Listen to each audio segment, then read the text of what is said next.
Okay, so in this experiment, we'll be first making the fabrics, right?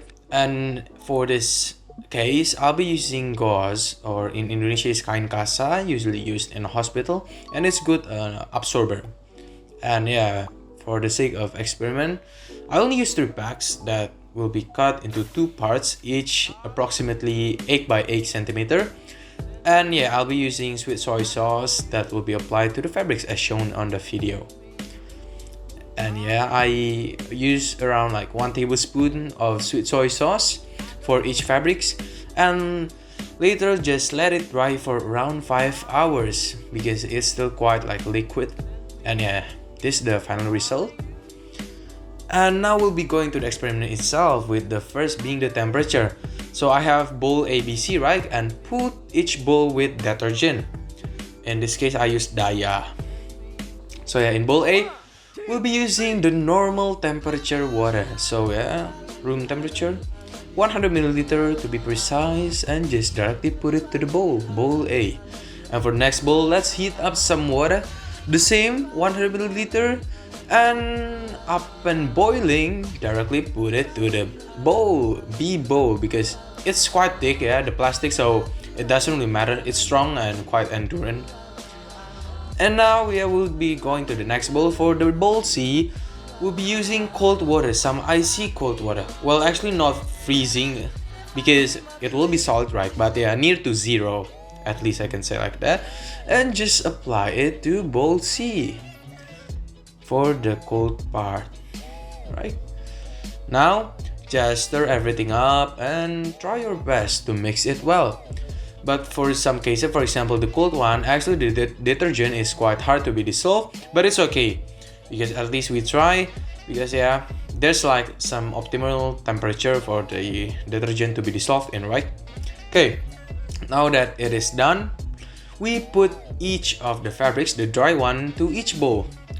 Yeah, the one that has been made previously, and we just wait for around like 5 minutes as shown on the timer, and then it's done. Now time to get the things up. Bowl A, bowl B, bowl C. And next we'll unwrap those things. And this is the result for the first experiment, which is the temperature. Okay, the lowest will be bowl A and the uppermost will be the bowl C. Okay, now the next experiment will be about the pH condition, like using the base and acid. And the same as before, bowl DEF with the same detergent. Measure around 100 ml of normal water for the first bowl, which is bowl D, and directly pour it into bowl D. Right? Nothing special yet. Now for the acid, I use some lemonade, which has citric acid, and then use around like 40 ml of the acidic material plus 10 ml of some water. And so yeah, the environment will be quite acidic. pH maybe around 3 until 4, and put it on bowl E, and there is actually like a reaction, like a bubbling, but yeah, not significant, but at least something. Now for the last bowl, we'll be using toothpaste as our basic material. The same, I measure like 40 ml of the thing and mix it with 10 ml of water and pour it directly on bowl F. And this is actually quite hard because the liquid is quite thick. It's like a honey. Okay, so the same as before, we just put the fabrics to each of the bowl, the dry fabrics, right? The sweet soy sauce.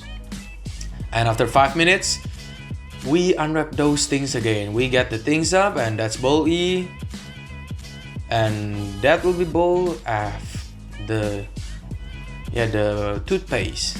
Okay. Next, unscramble everything, and yeah, as you can see, quite amazing. The detergent actually works. And this will be the final result. In short, the lowest will be the bowl D, while the most upper one will be the bowl F. And so yeah, that's all, and let's continue to the analyzing part. So now we have come to the analyzing part. Okay, so referring to the table, to the complete table that we have collected from the result of the experiment.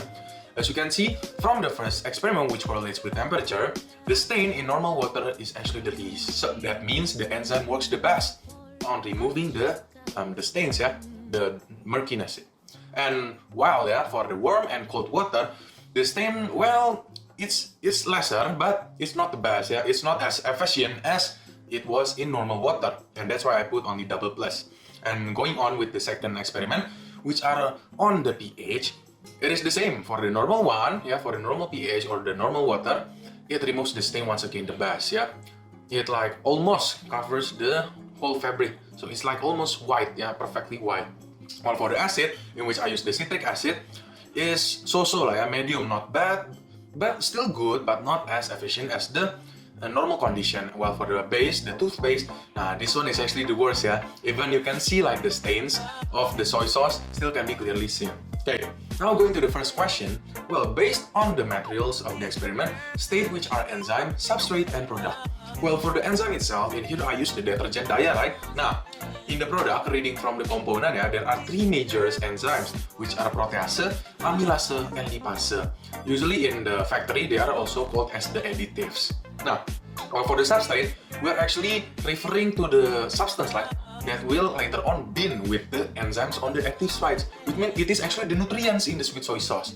And so referring from several web and also on the product itself, in every 22 grams of my soy sauce, there are 1 gram of protein, 0.1 gram of fat, 11 grams of carbohydrates. And because I only use like 1 tablespoon for each fabric, which approximately is plus minus 15 grams, there are 0.68 grams of protein, 0.07 grams of fat, and 7.5 grams of carbs per fabric.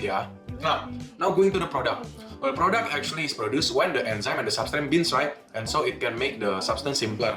Well, actually not simple, some cases also make it complex, right? But in this case, well, it make it simpler. Now, for the first thing, the protein. Well, the protein will be changed into oligopeptida and amino acids. By who? Well, by the enzyme protease. Well, for the fat, with the assistance of lipase, it will be converted to fatty acids and glycerol. While for the last one, which is the sugar, with the help of amylase, it will be converted into glucose. Yeah, the most simplest like saccharides, because it is the monosaccharide. While the complex sugar can be polysaccharide, maltose, or disaccharide. Now, number 2, explain the effect of condition of each temperature and pH on enzyme performance. Well, from getting the info from web, well, protease is a basic enzyme. It works the best from 8 until 9 pH in terms of pH, while amylase 7 and lipase 8. And for the temperature, all of them will require 37 degrees Celsius. And so, by changing even like a split, maybe like for the Celsius, maybe like 5 degrees or the pH by 2 until 3, it will change the rate of activity of the enzyme. And so, the difference will make the activity lessen, which means more stain. So, the farther away it is from the optimal range, the more stain we will see from the result. Now, going to the mechanism. How the mechanism of the stain on fabric can dissolve by the experiment? Well, in this case, actually, it is inevitable. Water actually plays an important role because it is like the solvent, right? It is the one that will dissolve the molecules, or the waste. And so we can say it's like a dissolving agent. For example, that we take on the warm water, because the molecule is excited, it actually carries the soy sauce like a lot, and that's why if we see from the photos, the warm water actually is the murkiest one because it carries the soy sweet sauce the most, because it like you can say like bind with the molecule the best because of the kinetic energy on the molecules and the particles. And also for the second point, well, the enzyme break down the stain, right, or the soy sauce component into simpler substance, right? This substance will later on combine with the water. And that's why you see like the function of the enzyme to make it simpler, right? And so as I said, it will bind easily more with the water. Now, for the last one, tell about your conclusion of your experiment. Well, both temperature and pH do correlate with the rate of activity of enzymes. If it is improper, or you can say like far from the optimal range, well, the enzymes can be denatured, or in such case is broken, and so it cannot bind again with the substrate. Suppose that we use a lock and key model, where the active site will be broken down or changed in terms of the shape when improper condition were shown to the enzyme itself or the protein. And because of the evidences from the experiment, we can conclude that different amount, even like a small difference, will make a huge impact. And that's all I can say for today, and thank you.